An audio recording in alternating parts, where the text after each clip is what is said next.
Well, welcome to another episode of the Imperfect Men's Club podcast. My name is Mark Aylward, and I'm here, as always, with my friend and colleague, Jim Gurley. And Jim and I were talking before we hit the record button about topics, as we always do. And I was going to say that we take pride in not preparing, but I don't mean preparing, I mean rehearsing. We do prepare. We go off every week and live our lives, like to think they're rich lives. We both have families and entrepreneurial pursuits and other relationships, and we bring all those stories together and try and pick a topic that's helpful to men. And because I think we all have a tendency to feel like this situation or circumstance that I'm in, I'm alone in this, and you're not. Never, almost never. That's just an aside, but I wanted to contextualize what it is we're doing here and why we're doing it, is to help people understand that they're not alone and to get opinions on things that might be helpful and help them perform in a more fulfilled way moving forward. And we're big on the self, as anyone who's been listening knows. The center of our flywheel is the self, the ego. And then Jim has taken the liberty over the last few months of gathering together a litany of self dash words, and they're interesting. They're very interesting, and many of them are connected. So we selected today two that we think are easily kind of complementary to one another. One is self regret, and the other is self narrative. And I think it's helpful. Jim had a suggestion a while back that I read the definition of the words that we're going to talk about. So let me do that right now. Self regret is a negative conscious and emotional reaction to personal past acts and behaviors. It's a feeling of remorse or loathing for something one has done or failed to do, and a wish to turn back time to do it differently. And then self narrative, the definition we have here, is personal stories that shape a person's identity and sense of self. It involves integrating different aspects of the self, such as cultural, social interactions, and lived experiences. This internalized story, also known as narrative identity, is dynamic and constantly being written and edited. So we'll go back to those definitions Jim threw out, or pieces of those definitions, because they're very enlightening for me. And we're going to try and, especially with the self-regret topic, infuse a bit of humor in that. So good luck. Jim, what are your thoughts? Well, I appreciate that because I'm gonna need some luck, like you said, to take a very serious topic and include some humor. That's my Siri going off. And include some humor in it. But yeah, Mark, just starting off again, what I appreciate starting off with is talking about the Imperfect Men's Club, right? What our mission is, and it does start with the imperfection is the perfection, and living your best self. And that always seems to start. You often use your hand, hold up your hand and point to the center of your hand with these 5 areas of your life. But it starts off with self-awareness, because with self-awareness, you can start to have these conversations about Mhm. what is going on in your mind. And so, like as you said, throughout the week, something will happen. I'll hear something, or I'm going through something, and just the power of technology, right? I can Google the word and then get a instant response. And most of the time, it's just it hits you in the right place. And Mhm. I, obviously I know the meaning of the word. I think I know the meaning of the word, but when you read it and you put the self in front of it, it's the self and the hyphen. It starts to create a whole new meaning, and then it becomes Mhm. very relevant to our life. So yeah, and I also always appreciate you starting off with the definitions. But the two of these, the reason I picked these two is because look, we all have self regret, and if you don't have self regret, then you're not very self aware, right? Yeah. They're either you're so. But at the same time, that self regret can become such a part of you that it becomes your self narrative. And that self narrative is often what I've referred to as the most important conversation you'll ever have is a conversation with yourself. Hmm. And yourself is a crazy person. We're all crazy, but when Yeah. you're speaking to yourself, it's really crazy. So I try to laugh at myself about it, because this is the conversation we're having with ourselves. And Yeah, and it's interesting. Thank you for the context to that. It's so true. And I think that, the self narrative can eat you alive if you let it, and self uh, regret can as well. yeah. You like the term, you can get bitter, or you can get better. And I think when I Hmm. think of self regret, I think of that phrase because it's like, it really is a choice. We all have done things and have not done things that we regret. And I Hmm. really appreciated your comment that if you don't have any regrets, you're not very self aware. I believe that to be 100% true.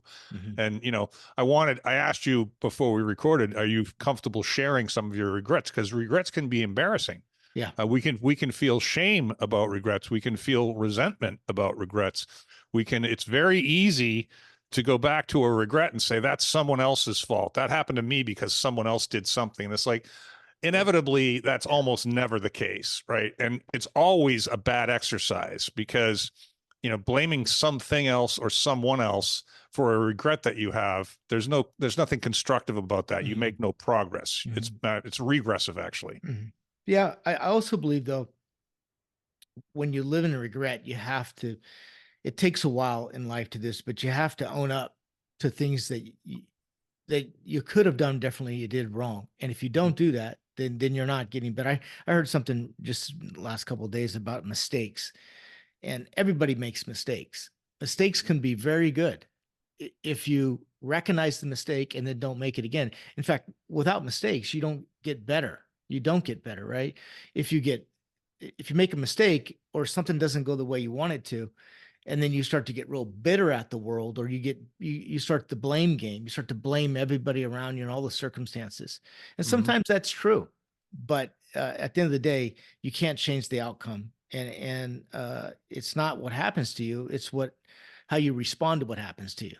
Yeah. And Yeah. so there's certain mantras that I try to hold on to, especially when I have some self regret, or I'm in some pain because something didn't go the way I wanted it to, and then I spend some time trying to flush it out. Like, man, I fucked up. Like, what did I do wrong?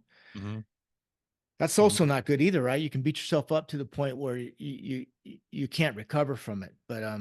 But another thing, these are things that are kind of triggers that go off in my mind. This is the conversation that I'm having with myself, and it's I use it all the time. I would rather die trying than live with myself and the regret for not trying. Yeah. Yeah. No, it's this balancing act between holding yourself accountable, always being self-aware, Hmm. responding to things in a timely fashion, not procrastinating because things don't get better when you procrastinate. They usually get worse.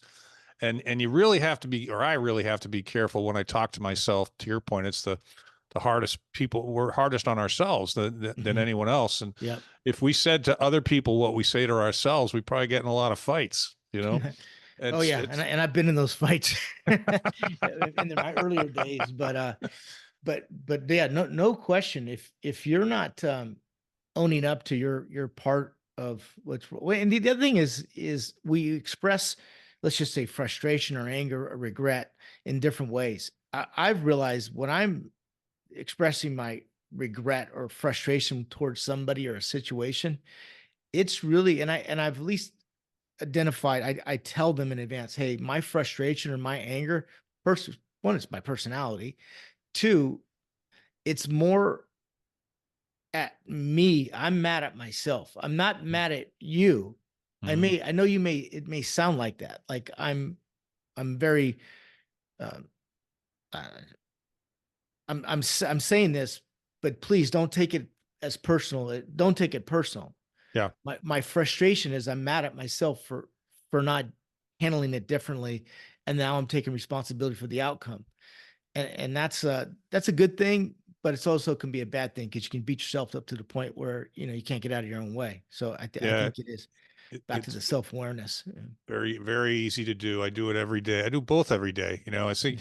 I think in there, and that's the thing about the self-narrative thing that's interesting to me because of where I am in my life right now is as you know, Jim, I started a couple of years ago and have continued consistently doing a lot of recognition of what my self narrative is, and then as opposed to wallowing in what I might or might have done or not done in the past. It's like, what do I want to look like tomorrow? What do I want to look like a year from now? Who do I want to be? What do I aspire to do with the rest of my life? And I find that when I have that self narrative discussion and I close my eyes and I layer it underneath meditation and prayer, Hmm. it's a very powerful exercise for me. And I find myself moving with a lot more ease lately, a Hmm. lot more joy lately, and recently, and I don't even remember what they were. I just remember a couple of things happened to me where 5 or 10 years ago I would have gotten angry, and Hmm. I didn't emote at all. Hmm. And I can feel it. I can feel my practicing a new self narrative about the future, about tomorrow. I find it very helpful. I find, and it's comforting to me. You know. Yeah. Yeah. Well, I so about the self narrative when you read the definition, how it's dynamic and it's constantly being rewritten and edited. Yep. Yeah. Uh, Yeah. That's, I guess, what I'm doing with myself every morning, at least 5 days a week. And I have seen, this is interesting. I've seen progress, but I've also, people have noticed, friends and family have told me you're much more at ease than you were. Cause I don't think you even knew me when I was still angry about my divorce. I think most of the divorce stories I've told you, we just laugh hysterically, and you're mhm. like, you got to be fucking kidding me. Yeah. Yeah. And so, talking about self regret, as I was thinking about that, one of my regrets, and I may have said this to you before, is not firing my divorce attorney much earlier on. And I tell you, man, you get into that situation, unless you've been divorced before, it's a new experience. And I Hmm. got the guy that was referred to me as the best guy in Central Florida. But as I look back on it, I realized that he was at the tail end of his career. And much like some of the judges that I was in front of, he had given up on being able to impact anything. He's like, I've seen this 1,000 times. What, just give her the house and blah, blah, blah, blah, blah. This is what's going to happen and blah, blah, blah, blah, blah. And the judges did the same thing. And I regretted that for a long time Hmm. because it cost Yeah. me a lot of money and it hurt my kids a lot. Yeah. But, Well, let's break this Jim, down because I can relate to that in some ways. Again, and I'll share my I have many regrets, but I'll share some. But what I'm hearing from you, just tell me if this is correct. Was it that you regretted not firing him, or did you regret not listening to your intuition when you early on knowing you probably should have fired him earlier? Because I think that speaks to me and about a situation just happened the last 24 hours. Something didn't go the way I was hoping it would go, and then I mhm, started to go back and I recognized where I called it wrong. I called it wrong. I made a yep, decision. It was an East Coast time versus a West Coast time as a deadline. I was conservative. I went with the East Coast time. That's 3 hours. I would have had an extra 3 hours to do this. yep, I didn't. As a result, I knew it could have been better, mhm, um, but I sent it anyway, and now I have to live with the results, right? mhm, mhm, So I think often regret. I'm speaking of self regret for myself. Is you knew at that time it wasn't right and you didn't go with your intuition, right? That those are the yeah, ones that are the most difficult for me. It's yeah, not like I just totally made the mistake. I just called it wrong. I knew there was a chance that this could go wrong. And I was either overconfident, um, or I didn't want to, yeah, I didn't want to ask somebody for help, or I didn't, yeah, yeah. or I was Well, trying. Here's my one right now that I regret so much. I was helping somebody else mhm, and I should have helped myself. That yeah, I burned some time. I burnt, that day. I remember exactly what happened. I spent several hours trying to help somebody else, and as a result, I ended up, affecting uh, the outcome of something else. And so now I'm just beating myself up, right?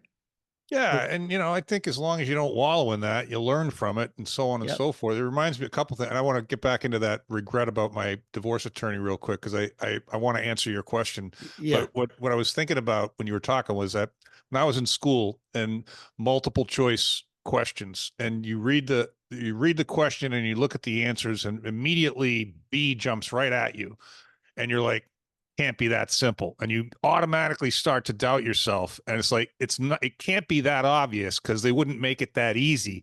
So Yep. you doubt It's a yourself, you go second again. guess. Yeah, Yep. you second guess yourself, you pick C and you Yep. get it wrong, and you're like, fuck, I should have gone with B. That's the one that hit me first. Yep. That's life, right? That's Yeah. life. As far as my your question about, did I not trust my, I don't know, I'll rephrase it, but I was scared. I was too scared to be objective. Hmm. And I had put so much time and money into this already that I thought about the notion of getting a new one and starting all over and how much Hmm. money that would cost. It was short-sighted, but it was a decision based on emotion, and the emotion was fear. Hmm. And I have not spent Fear, my fear of life. the money or fear of making the mistake of pulling out with that law firm or that attorney. What's going to happen to my children? How much more money am I going to I lose? see. All of it. It was just swirling around me, and Yeah. I've not led a life of fear. I'm not a fearful guy. And so it was, not only was I fearful, it was completely foreign to me. I'd not been that scared ever in my life before. And I'm Mm-hmm. like, what the hell? What is going on here? It was just a whirlwind. So Yeah. Well, it was a little of both. yeah, it also speaks to the different stages of trauma, right? If you're in a trauma state, right? It's either Absolutely. it's a fight, flight, or freeze. Yeah. Those are there's more, but those are the main ones. And you're Well, right. the irony, Jim, and I've told you this before, is when I did finally, I didn't fire him. We just got a final ruling, and then other shit started to happen, and we went back into court. And I said, I'm not hiring an attorney. I'm doing this myself. And I Hmm. had a friend of mine who was an attorney, not a divorce attorney, fly in for a couple of days with his paralegal and help me. And with his help, I went and represented myself, and I got custody of my kids and Hmm. child support. So it kind of proved my point that that fucker I hired was, he was on his way out.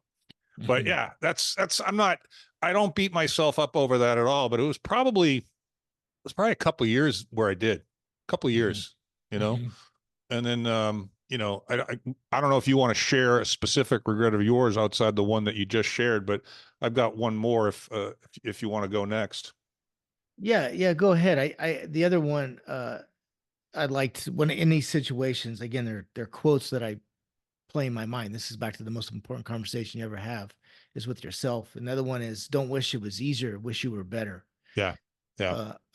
I like that one because it shifts the focus on what could I do better next time, other than Hmm. just being regretful, mad, and angry about the such situation I'm currently in. Hmm. And and Hmm. and I also think how how you respond, not what happens to you in life, it's how you respond to what happens to you. I'm finding that there could be just as much opportunity in that second chance to do Hmm. something better. Hmm. Maybe as much as the first one, right? So that's maybe it's over optimistic thinking, but I've learned how you can turn these things into something real positive if you're very intentional about it and you're Hmm. objective as in you're assuming your responsibility with whoever you're interacting with, right?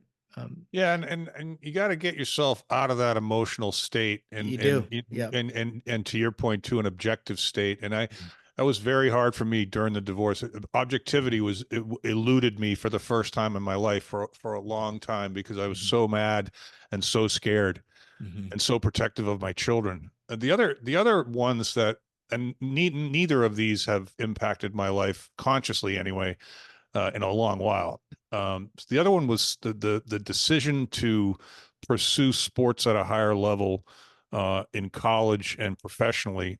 And not to sound presumptuous, I don't know whether if I tried, I would have made it or not. Um, I'll never know. No one will ever know. We can just speculate, right? Which is Mhm. half the part of the reason that I should leave it behind, which I did a long time ago, Mhm. because I'm comfortable talking about it now. But I was being told by people that I could play professional baseball, and long story short, I never did.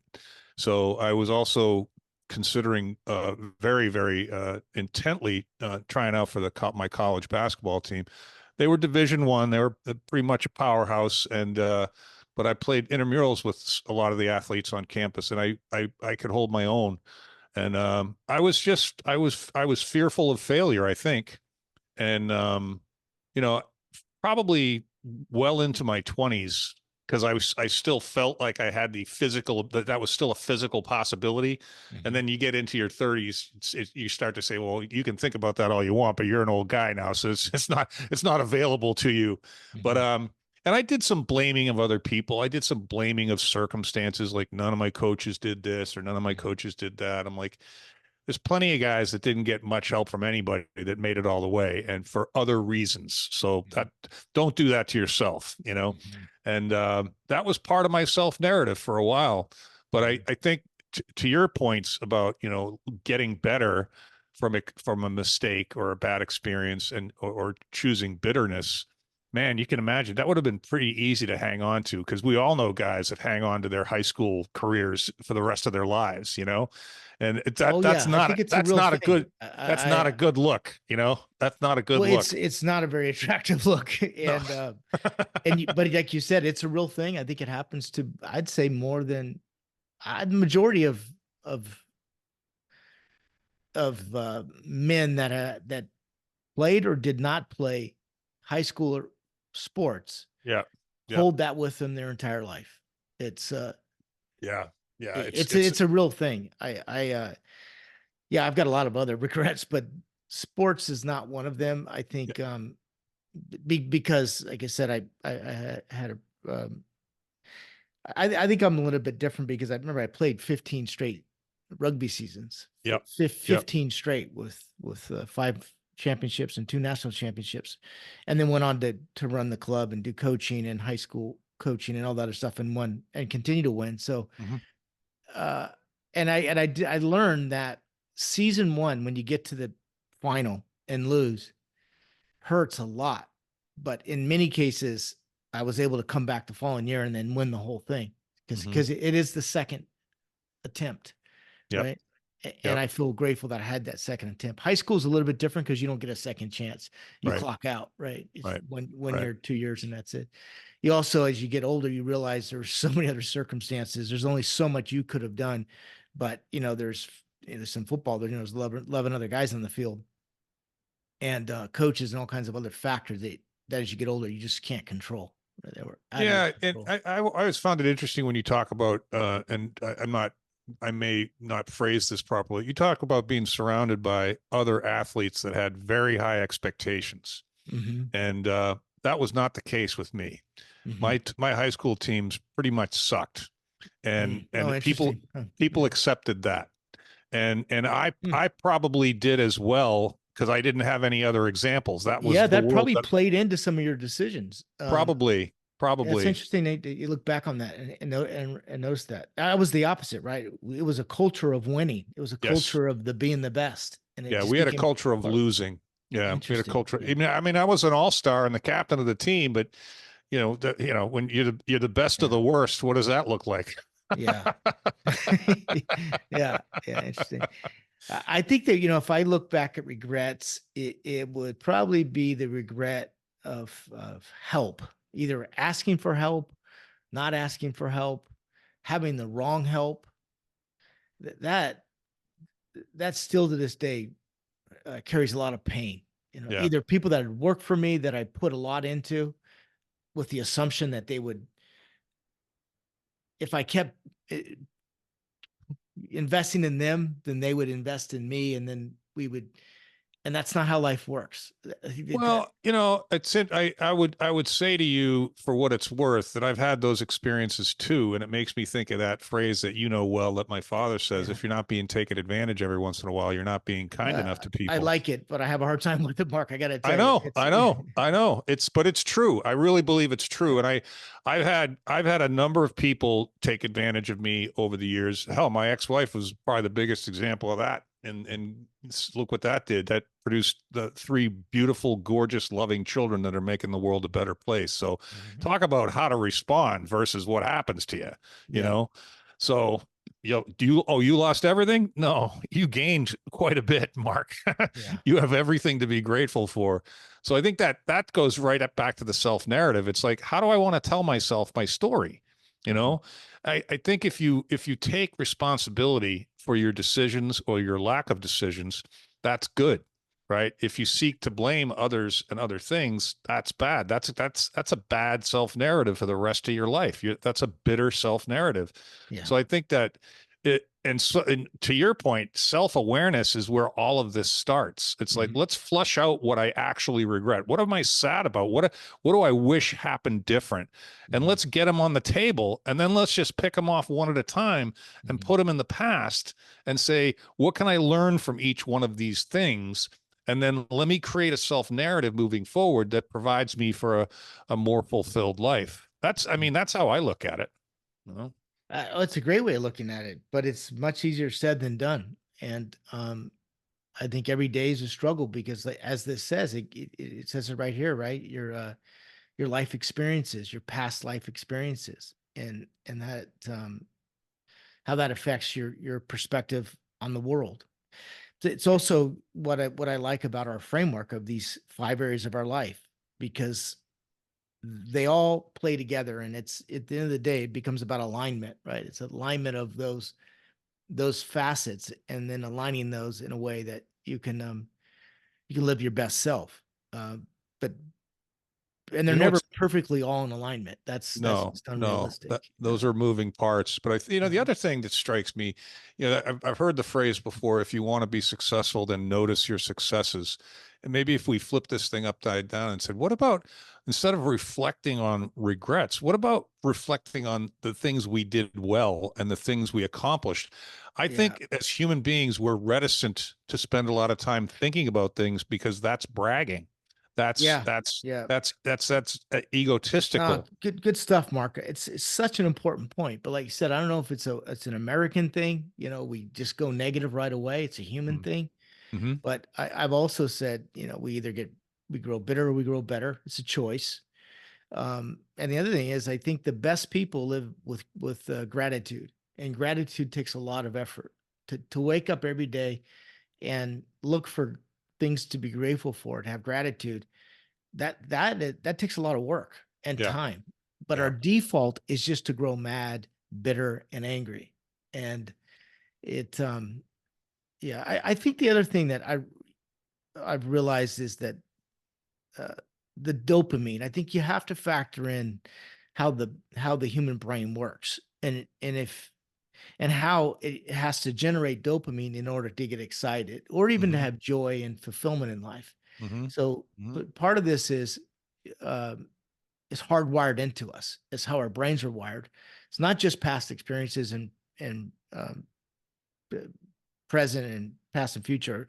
So when, like you said, you were mentioning meditation, well, that's the best place to be in, right? In the present. That's the Mm-hmm. whole idea. No And question. and removing yourself from living in past regrets or the future fear of the future failures, whatever it is. Yeah. Yeah. It's And funny. I was meditating this morning and I was all over the place, but I was able to continue to bring myself back into the present. Remind me, I was worried about something in the future. I was thinking about something in the past. I was shaming myself about something. And I was just like, holy shit, this is like, am I benefiting from this at all? But I kept pulling myself back in. And the other thing before I forget, I said to my younger brother years ago when I was in a bad place, about, how did I let this go on for so long? And I was talking about my marriage because the people that saw it go south, I hung in there for a couple of years when many people probably would have already gone. And he said to me, you'll be able to spend the rest of your life knowing that you did everything that you possibly could have done, and you'll get peace of mind from that. And Mhm. I said, that's one of the kindest things anyone's ever said to me. Mhm. Thank you for that. And Yeah. that's back to my notice your successes. I've had Mhm. people tell me, and I have been able to believe it, what you did, Mark, in the face of calamity and the way that your children are today, not only their relationship with you, but their balanced approach to life, a relative balance. Coming out of that storm, you kicked ass, Mhm. you know, and I'm like, Mhm. thank you for that too. So, and Yeah. I don't sit around congratulating myself for that. I need to be reminded of that once in a while when I'm low or I'm feeling down about something that might be attached to that experience of divorce. And I'm like, look at these three. Shut the fuck up. Yeah. Well, you said another word earlier about comparison, and that's another, again, it's the conversation you have. I love this quote. I use it all the time. It's always playing in my mind.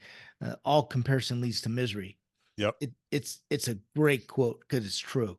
When Yeah. you start comparing your life to somebody else's, it only will lead to some misery of some kind. Oh And yeah. Oh yeah. Yeah. and that's what particularly young people do that. I think it's part of just the evolutionary at different stages of your life, right? But think about like teenagers or even grade school kids and 20-year-olds and 30-year-olds. By the time you get our age, you're a little more comfortable with it. I don't think it ever completely goes away, right? Well, you got to work on that in my experience. I mean, I Oh think yeah, you do. and we didn't have it in our face all the time. It's like if you wanted to see the guy with the big house, you had to go to the big house, right? Yeah. Right now, they just get you're flooded with comparison all day as long as you're online, whether it's Uh, YouTube or TikTok or Instagram or Facebook or LinkedIn, it's all comparison. And yeah. it's really toxic, you know? Yeah. It's really Yeah. toxic. So I Yeah, agree with but you. going back to your point, I have reflected on some things I don't regret. Right. I went to a function recently, ran into a guy. Just I had only met him once the year before at the same function. It was a party, kind of neighborhood party, right? Pool party kind of thing. And nice guy, nothing wrong with him. He's just being who he is. But he's one of those guys, and he's about our age, and he went all in on the social media, and he was I don't know what the whole thing, but I remember telling myself, hey, be careful by putting yourself out there too much, right? Because not when I say too much, as in sharing your life of how great it is or whatever you want to project to the world, uh, is often a sign of insecurity. You Hmm. don't realize it at the time, and Hmm. so I've always been very cautious not to put yourself out there so much because things change, and then you really look like an asshole, or you're bragging about how wonderful your life is, and then all of a sudden it doesn't go so well. And just because not everybody wants to see how well you're doing, by the way. That's just a human nature thing. Oh yeah, no, I think very few people want to know how well you're doing. Yeah, oh yeah, I think you're right. Yeah, yeah, yeah. You know, it's It's it's interesting. I've told you before that I've taken a little bit of writing coaching in the past, and I practice writing all the time. I love to write. I think I'm pretty good at it. Part of the reason I enjoy it. But one of the things I discovered a while back from one of my coaches, who's an outstanding writer and thoughtful guy, is like people aren't interested in who you are and what you've done or what you think you know. They're interested in how you got there. They're more yeah. interested in your observations Well, yeah. and your assessments of things as opposed to your opinion on I can things. add to that, Mark, because it could be similar. They also care about how you make them feel. Yes. That's really what they care about. How Yes. what you're saying or what your presence is, whatever it is, how you make them feel. Yeah. Uh, Yeah. Yeah. yeah, I think that my father gifted me with an ability to really default to trying to make people feel good. But I'm cautious based on your one of your other favorite phrases that it's better to be kind than to be nice. So I want to distinguish between those two. yeah, When I talk about treating other people well and making them feel good, it's not kissing their ass. It's yeah, not telling them things they want to hear. That's not what I'm talking about. And yeah. you know exactly that distinction because you brought it up. Mhm. So it's a powerful distinction. So being kind to people is sometimes telling them what they don't want to hear, Yeah. but what might be in their best interests, and that's an interesting topic unto itself. Yeah, this came up the other day. And another very good friend of mine I played rugby with. He's originally from England, and the conversation came about. Of course, politics were involved in it, and his. I said, hey, do you think is the world changed, or is it just the stage we're at in life? We've seen a lot of things happen, right? It's not like we're 20 or 30 or 40, and you've had a lot of experiences. And I loved his response. He said, it's probably a combination of the two, to your point Hmm. earlier, right? With social media and things like that. But I also think when you get at this stage, I call it like there's less life to live than there is. You don't have a lot of time left on the clock. You have less Hmm. time than you used to, right? Hmm. Just assuming you live to, I don't know, 100 or 90 or whatever else, Yep. you're running out of time, Hmm. and you get really clear on, you start to value that time, and you don't want to waste it for on people that that don't value it, or you don't value them. It's almost back to being kind. Why waste their time or your time, and if the energy's not right?